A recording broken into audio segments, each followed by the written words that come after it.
training's very important for two reasons. First of all, there's the safety aspect of it.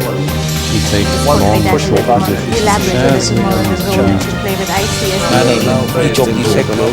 That is why I feel it is the shipyard of the future. Jack Lloyd as our guest for the day. Welcome, sir. Thank you. It's a pleasure.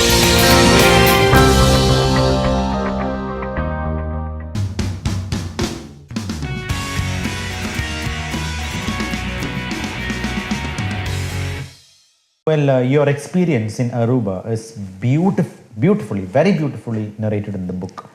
But my question is it realistic or there is masala in the writing? Actually, it's factual and day-by-day events.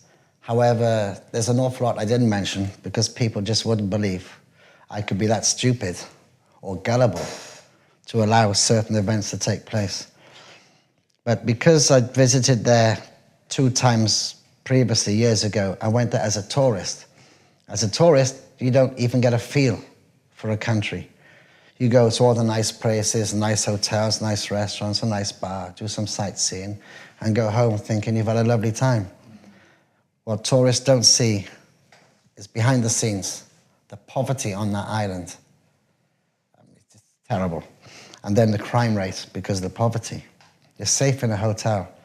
But the mistake I did, I bought a house. That's probably the biggest mistake I've ever made in my life because it almost cost me my life on 2 different occasions. I had the house completely renovated, not realizing I'm paying 10 times what I should be paying. I had to have local people drive me to pay my monthly electricity because I didn't know where to go, my monthly water bills and things. Each time they turn up with an empty gas tank, so you had to fill their tank every time, and then they're hungry, so you go and get a meal somewhere, but they buy for the whole family, and it costs you a lot just to find your way around originally. Because there's a very big cocaine problem on the island, 5 grams is considered for personal use, so it's quite legal. People are trying to sell this on the tourists, on the beaches and everything, because it comes directly from Venezuela and Colombia. So there's an awful lot of cocaine addicts on the island, and they will steal anything just to get a little bag of cocaine, just to get their fix. So soon I was offered a job in Kazakhstan. I couldn't leave my house empty, and I only had 3 or 4 days to find somebody, so I allowed 2 girls to rent 2 spare bedrooms. Okay, they never paid the rent, they never paid the utilities, they didn't pay anything. Had plenty of parties, so most of my souvenirs from Japan and China, Indonesia, Singapore were all stolen anyway. And some very nice gifts that Japanese used to bring from Japan. Like chopsticks with mother and pearl inlay, which were not cheap, but everything just went, you know. So then out of desperation, they went. I got this Dutch guy. He was in the naval base just down the road, doing his national service in Aruba, as the island belongs to Holland. And he had a young Colombian wife, and he just had a new baby, so I thought, that's a good choice. They've got a young baby, they're a young married couple, they're not going to have wild parties. Wrong. He would invite his friends over from Amsterdam to have free holidays in the house, and of course all my stocks went again. He also didn't pay the utilities or the bills or even my rent. So I had him kicked out. But before he was kicked out, his wife's mother moved in from Colombia, and her 4 brothers lived in the house. But he's only renting 1 bedroom, but they took the whole house over, which is normal for the islands, or any of those islands. So I had them removed.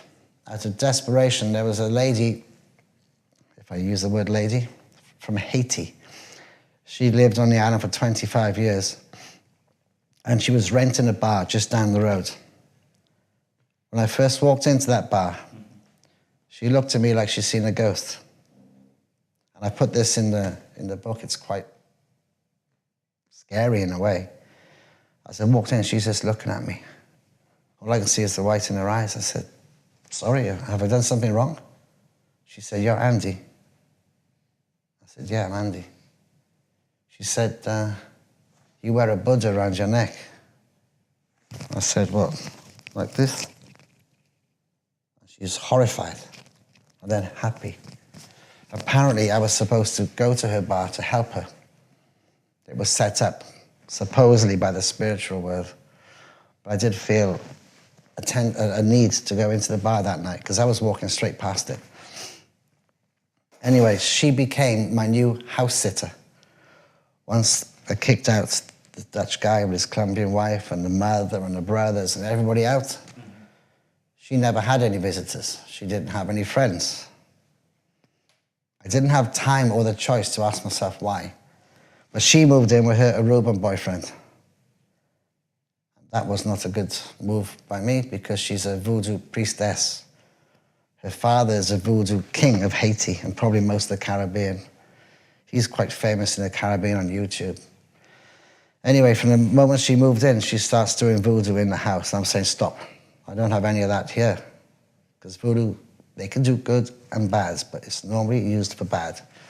After previous voodoo experiences in Venezuela where I had to leave the country and have the voodoo taken off me in Swansea in Wales, I could see history beginning to repeat itself. So I banned voodoo, but she still continued. Later it got so bad, I wanted to kick her out. But under Dutch law in Aruba, you cannot make people homeless. So I'm stuck with her now for as many years as she decides to live there. So if any girlfriend I was thinking of having, she would make sure to split us up. Because if I fell in love, if I got married, she knew she'd have to move out. So she would do her very, very best, even behind closed doors, with her candles and these pictures and the glass of water and the eggs and all this, to make sure that my life never went that way. So I went in Kazakhstan, and I used to ring her, or she used to ring me. I'd be checking on the house. I'm sending money every month to pay the utilities. She was staying rent-free, but just to protect the house, basically. I had a large wall built around the house and gates and railings and things like this, which I didn't have before. Should have actually been the first thing I did. And my secretary, where I worked in Atrau in Kazakhstan, she was getting married. So she invited me to the wedding night. Okay, in those days I had a Rolex watch, but I always kept it hidden. But I didn't want to leave it in the house in Aruba. So I kept it locked in my laptop bag, which in turn was locked in my suitcase, and nobody knew it existed, so it was fine. Until this wedding night when I thought, I better dress up nice for the wedding, so I put the suit, the tie, and like an idiot, put the Rolex on. That was spotted by the security as I left my apartment block. There were service apartments in Atrau. And when I went to the party, I started to feel very, very tired, very, very quickly, like something was done to my drink. I only stayed an hour. I just couldn't keep awake. So I went back to the apartment. Later, I woke up at 4 o'clock in the morning. My watch was gone from the side of the bed. The door was still left slightly open. And my camera, with many memories, gone from the kitchen table. So early in the morning, I alerted my company, who sent their security people. And the first thing they did is look for the CCTV disc, which had already been removed. So there was no evidence of who went up to the room, because the cameras are on every floor, giving you a false sense of security, when all I had to do was the security themselves take the discs. So I was introduced to a Kazakh lawyer, and she's probably the main influence why I ended up writing Andy's story, and why I called it Too Much for a Lifetime. Because of the years overseas, it's no different than anybody else in the oil and gas industry. Everybody has a story to say. Good experiences, bad experiences. Mine maybe were a little bit more intense than normal stories, because I'm always in the wrong place at the wrong time, or things go wrong for me when they don't go wrong for my colleague, and I just thought it was normal. But I found out later it wasn't normal at all. But you have to believe in the spirits if I explain that, because it's quite unbelievable. But it's in the book. that you can have a bad spirit. It can make a lot of problems for you. So this Kazakh lawyer, I didn't know she used to work for the police. She had 5 chevrons when she worked for the police. Then she became a very high-powered lawyer in Kazakhstan. Her brother's KGB. Her best friend is the chief of KGB for the whole country. Her uncle is the chief of airport police for the entire country. One phone call from her, you disappear. Anyway, as it resulted, I was never going to go to court about the theft of my watch, which the residents under Kazakh law were responsible for paying for. And the more I pushed about going to court, the more angry she became. I made the big mistake of taking her to the Caribbean for a 2-week holiday, where she met this Haitian voodoo priestess. And both of them bonded immediately. And this Kazakh, she wanted voodoo, she wanted the candles, and I said, no, it's banned from my house, no more voodoo. But the Haitian, her Aruban boyfriend, and the Kazakh is 3 against 1. I was a prisoner in my own house. I couldn't even go outside in the garden to smoke a cigar. I couldn't go and visit friends while I was on holiday. I was housebound. And my life was just pure hell for the 2 weeks. During the 2 weeks, this spirit, which this Haitian priestess had introduced to me months before, his name is a spirit called Brave Elohim. He always possessed her body to communicate with me. And he always used to shake hands like this. He said to me, don't go back to Kazakhstan. At 6:10 at night on March the 13th, 2011, death is waiting by your door. I was tired of all the voodoo by this time, and I said, I don't care. Bring it on. I don't care. I'm tired of you people. I'm tired of the voodoo. I'm tired of problems. I'm going to put a stop to all of you pretty soon. I want you out of my house, and once I go to court about my Rolex, I'm going to finish with this Kazakh. Anyway, I flew back to Kazakhstan. 3 days later, it was March the 13th. I was on the telephone to Aruba to say, the money stops. No more money. Nothing. Work. Make your own money. Because I can't afford to carry all of you. Because I'm basically making nothing. And I didn't see it coming, but I had a huge crush against the side of my head. It was like a very thick soup bowl, which just they hit me with so much force, the bowl shattered into many pieces, about little squares like this. And I felt this hot, tingling feeling. And I fell back on the sofa, and I couldn't see anything, just green. And after about 2 minutes of that, I made myself get up just in time before she came at me with a knife. So I just took the knife off her, which I was taught to do a long time ago. You push the wrist to the elbow, turn it around, throw it out the window. And she's screaming and everything. I thought, oh, this is too bad. So I went to the bedroom. I put a chair under the door handle of the bedroom, thinking I'm safe now. She can't open the bedroom because I'm in her country.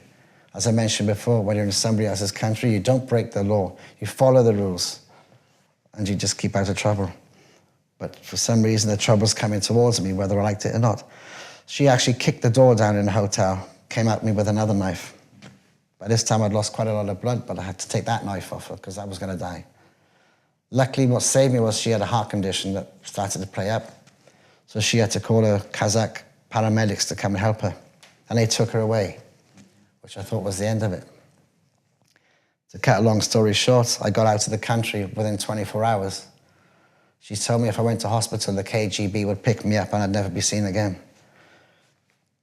So I left the country the following day, and a friend of mine at the airport was standing in between me and the airport police because they knew her and they knew me, not to be recognized, because they would want to know why am I leaving after just 3 days. It was minus 48 degrees outside, like a blizzard. But in Kazakhstan, they still take off. We wouldn't attempt that in Europe, but they're used to it. So I concealed the wound to the side of my head with a scarf. I had a long coat on. I left all my clothes, my cases, everything behind. Just grabbed my passport, my wallet, and my laptop and left the country. But I could still feel this tingling feeling. So at the airport, I'm trying to do this all the time, not to be recognized by the KGB people around there and the airport police. I'm like this all the time. So I got through passport control. Then I'm in the departure gate. So this friend of mine, Andy Taylor, he was blocking me, direct view from the police. But only when this Russian bus pulled up outside and they called us to board the aircraft. As I was walking towards the bus, the chief of the airport police, the border police, he recognized me and very quickly got his telephone to start ringing. And I knew he was ringing this psychopathic lawyer. Oh, luckily for me, he didn't get a tone. I was able to get on the bus, board the aircraft. And the aircraft sat there for about 3/4 of an hour. And I was like biting every nail. There was blood in my nails. I was just going to pieces thinking, I'm waiting to be taken off the aeroplane. But they couldn't have contacted this lawyer. So the aircraft finally took off. And then I could relax for the first time in probably 2 years. And then I thought, all that remains is to meet this Haitian voodoo priestess waiting for me in the house when I get back to Aruba. She thinks I'm already dead because she knew about it. So I thought my only problem is to get them out of my house and all my problems will be over. The offshore business is great for these different experiences. I arrived in Aruba, unannounced. She's there with the candles. And she said she knew I was alive and all this, and she wanted to look at my head. She knew all about it. But that wasn't the end of the problems. What she did behind my back was sponsor this Kazakh lawyer to get a new visa, fly back to Aruba to finish what she started. 4 weeks later, this Kazakh turned up in Aruba a second time to finish the murder attempt. And she started playing up, and she tried to make problems for me with the police. She's threatening everybody on the island. She's going to bring KGB and make big problem, as she put it. I just laughed. You go way past angry. You just start laughing. You just don't care. So she brought the police to my house, trying to say that I brought her there to murder her. Luckily, I wasn't the one who sponsored her to fly back. And I said, well, I didn't sponsor her. If I brought her, I would have sponsored her. Who sponsored her? We knew it was the Haitian. So the Aruban police, they arrested her immediately, put her in jail. That was a Saturday. They deported her on a Wednesday. So then I know I'm safe, because they deport her, she can't come back for 5 years. So now I've got the Haitian priestess to get rid of. But under Dutch law, you can't make people homeless. So I thought, what am I going to do there? Money. Comes down to money. I bought them a car, different things, and I gave her an extra $3,000. I said, look, I want my life back. Get out of my house. Which she finally agreed to do. But she left all her possessions, her junk, at the back of the house. Took up an entire workshop. So several months later, after warning her, I'm going to trash it. Finally trashed it. But she got a phone call from a lady next door saying there's a lorry in my drive taking all this junk. So the Haitian brought the police there that night to want to get me arrested for trashing all her possessions. Empty plastic bottles, old typewriters and bar stools she's stolen from down the road. The police wanted to laugh, but they couldn't because they were on duty. But they just said, he hasn't committed a crime. This is a civil case. We can't help you. If you've got a problem with Mr. Lang, get yourself a lawyer, because he hasn't broken the law. It's his house, his land, his property. You shouldn't have your things there. So I thought all was well, until the next day when I arrived back home and there's these strange marks on the front post of my house. On the opposite gate pillar, there's 3 notches being cut into the paintwork. When I got to my door, there's 3 hammer marks, and it's a very hard wood door. 3 hammer marks on my door. Always in 3s.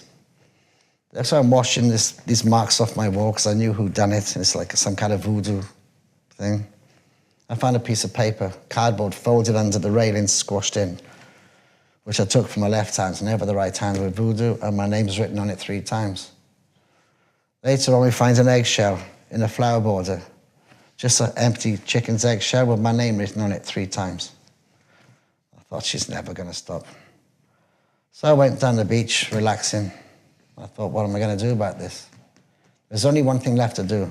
That was to leave Aruba permanently and never go back, which is what I've done now. I've dropped the house down to half price, and it's all modernized, but people still say it's too much and things like this, so I'm renting it. I hope I'm able to sell it with the help of the real estate agent rather than ever set foot on the islands again for the rest of my life. Because if I go back there, this voodoo can start again. And now I'm clear of all that. I can look forward now, I hope, to a normal onshore, offshore life in the oil and gas industry. And so far, it's been very nice. I'm now in Kurdistan, northern Iraq, wonderful people. The countryside is exactly like Wales, where I come from, including the sheep. So it's like home from home, really. It's very pleasant there. I know it's the safety, the security situation is worsening, which is very sad because those people have been through far too much from years before. But they're very strong people, and they're very nice people, and I hope things stop. You are an unquestionable dominating force in the maritime industry, and you face challenges which are deadly, is it not? So what is your message to youngsters? All I've done, I suppose, is highlighted or brought it to the world that people can see the real world. It's not quite what you see in the newspapers or CNN or the BBC. It's behind the scenes, what actually goes on. That there's good and bad everywhere around the world. And that shouldn't stop anybody from flying anywhere. Because even in the most dangerous countries, you'll always find a good friend who will be there to help you. So I would encourage anybody who's contemplating getting into the oil and gas industry or going offshore to find a company like Aries or other contractors who are specialists in all offshore service, engineering, design, installation, commissioning, because you get the full experience from the very beginning to the very end. So it depends how many years somebody wants to be away from their families half the time. It's a sacrifice, but it does have its financial gains. But they'll have lovely stories to take back to their children each time they go back about the experiences and photographs they've taken their children. Oh, daddy, daddy. I don't have children. Too long offshore, too long onshore, too much traveling, but I felt that was just my destiny to travel. And the only thing I would warn anybody about is if you're thinking about traveling, it gets in your blood and it's hard to stop. The problem I'm left with now is I've been to so many countries, some wonderful places. I don't actually know where to live at the end of the day. When I go home to Wales, it's too quiet. It's too safe. Nothing happens. I'm thinking, how long can I put up with this? I need another riot. I need another revolution. I need some more danger again. Maybe I'll learn the hard way one day, but so far I've survived to tell the tale, Andy's story. And I chose the title Too Much for a Lifetime because when I speak to fellow colleagues in the expats in the oil and gas business, they said, Andy, this hasn't happened to us. Why you? But I would encourage everybody to get into oil and gas business, at least for a few years. They can make some good money, set their families up, give their children a good education, and some very nice stories from Daddy. And then maybe slow down when you get a little older so you can go home and enjoy your families rather than continuing like I've done. But being unmarried, no children, I continue to fly. I will continue to fly for the next maybe 5 or 10 years. And the second book, the sequel, is Andy's story, Andy Go Home. That would be my last one. But first, before I can write it, because I only wrote true day-by-day facts, situations, there's no fiction. I have to wait for more to happen before I can write more words. That's the only bottleneck in the next story, is I need events to happen around me so I can take the photographs to prove what I'm seeing is real and not quite what you see in magazines or things like this. But my inspiration, I suppose, apart from the murder attempt on me in Kazakhstan, was an old hero of mine called Ernest Hemingway, who was also a journalist. I've been to the Bodelgo El Medio in Havana, Cuba, which was his local bar. And you can see his little doodles, sketches, they're framed on the wall behind glass, where they claim to have invented a mojito cocktail. Christopher Columbus also claimed that he invented it 400 years before that, but there's still a myth. But Ernest Hemingway was also a very keen game fisherman. And he made the story, The Old Man and the Sea, about an old, poor Cuban fisherman who caught a huge blue marlin, bigger than his boat, by hand. And by the time he took the fish, tied to the side of his boat, back to his little village, there was nothing left of the fish except bones, because the sharks had eaten it and all the other fish had eaten it. There was only the nose and the tail left. But the length of it, people could not believe. And I suppose that's my inspiration. Never give up. Never, never give up.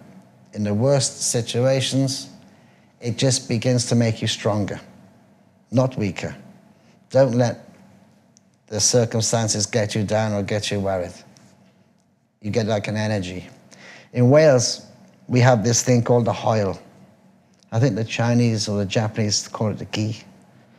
But in Wales, true blood Welshmen are short like me. The hoil gives you power when you need it most. Years ago, nobody could beat Wales at rugby because they all had this hoil. And we always win. Now, not always so lucky. But in those days, hoil. There's a story about a lady who lived down the lane where I used to live in Swansea. Her husband was underneath his car doing some work, and the car slid off the jack and was crushing his ribs. And this lady, this very thin little lady, she just ran out and picked the car up. That's what we call hoil. You don't think about, we can't do it. You just do it. Like the 66 Welsh Guards in Rorke's Drift in 1800s, sorry, against 4,500 Zulus.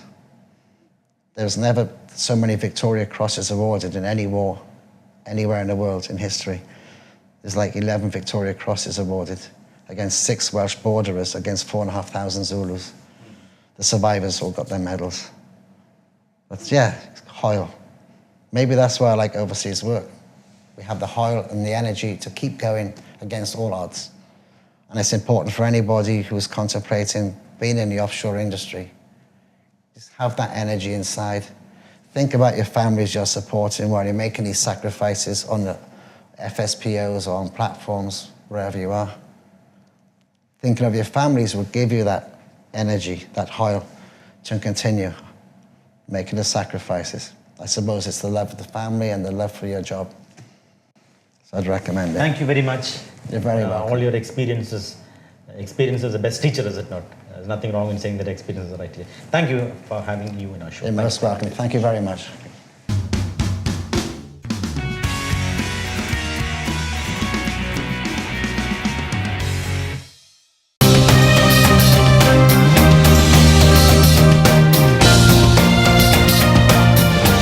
Training is very important for 2 reasons. First of all, there's the safety aspect of it. You take One long, thing push your position. elaborate a little more on the role to play with IT as Each of these sectors. That is why I feel it is the shipyard of the future. Jack Lloyd as our guest for the day. Welcome, sir. Thank you. It's a pleasure.